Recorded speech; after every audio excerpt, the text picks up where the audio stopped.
So nasiting na po natin. Ito ay detachable o ubot duso din. Para kung lilisan, madali lang siya. Madali lang siya.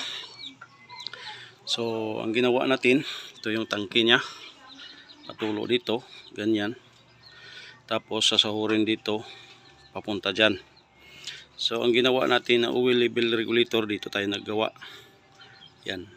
Ito naman ang bago nating iti-testing kung okay ba ito. Ayan, ito na po yung apoy niya.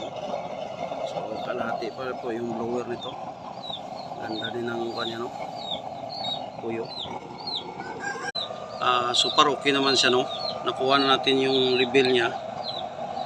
Ang patak natin dito ay 1 drop per seconds, tapos may lumalabas din dito.